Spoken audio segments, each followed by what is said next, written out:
नमस्कार विद्यार्थियों, इस वीडियो में आप बहुत ही आसान तरीके से निर्देशांक ज्यामिति से संबंधित इस सवाल को हल करना सीखेंगे। तो विद्यार्थियों, यहाँ पर जो सवाल दिया हुआ है यहाँ कुछ इस प्रकार है। दो बिंदुओं 3,7 तथा -1,4 के बीच की दूरी ज्ञात कीजिए। अर्थात इस सवाल में हमें दो बिंदुओं के बीच की दूरी ज्ञात करना है, जिसमें पहले बिंदु के निर्देशांक 3,7 हैं तथा दूसरे बिंदु के निर्देशांक -1,4 हैं।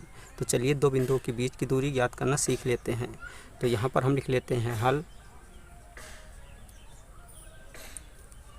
अब हम यहाँ पर जो पहले बिंदु के निर्देशांक दिए हुए हैं इनको x1 व y1 मान लेते हैं तथा यहाँ पर जो दूसरे बिंदु के निर्देशांक दिए हुए हैं इनको x2 y2 मान लेते हैं।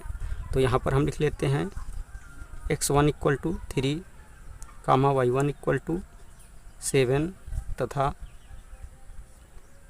x2 = -1, y2 = 4।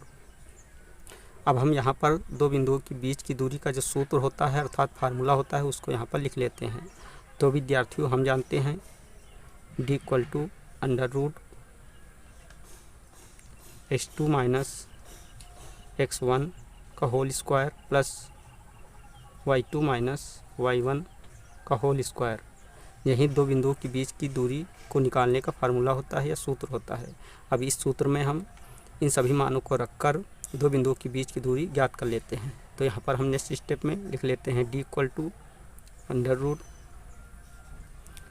√x2 की वैल्यू देखते हैं। यहाँ पर -1 है तो -1 लिख लेते हैं, माइनस x1 की वैल्यू यहाँ पर 3 है तो 3 लिख लेते हैं और होल स्क्वायर कर देते हैं, प्लस y2 की वैल्यू यहाँ पर देखते हैं 4 है तो 4 लिख लेते हैं, माइनस y1 की वैल्यू यहाँ पर देखते हैं 7 है तो 7 लिख लेते हैं और होल स्क्वायर कर देते हैं।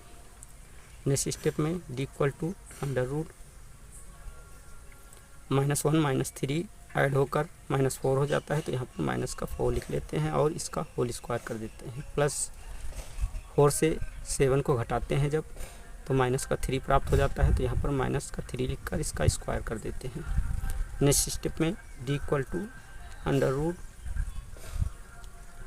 -4 का जब स्क्वायर करते हैं तो 16 प्राप्त हो जाता है तो यहाँ पर हम 16 लिख लेते हैं, प्लस -3 का जब स्क्वायर करते हैं तो 9 प्राप्त हो जाता है तो यहाँ पर 9 लिख लेते हैं। नेक्स्ट स्टेप में d = √16 में जब 9 ऐड करते हैं तो 25 प्राप्त हो जाता है तो यहाँ पर 25 लिख लेते हैं। नेक्स्ट स्टेप में 25 का वर्गमूल 5 होता है तो यहाँ पर हम 5 लिख लेते हैं। तो विद्यार्थियों, इस प्रकार d = 5 प्राप्त हो जाता है।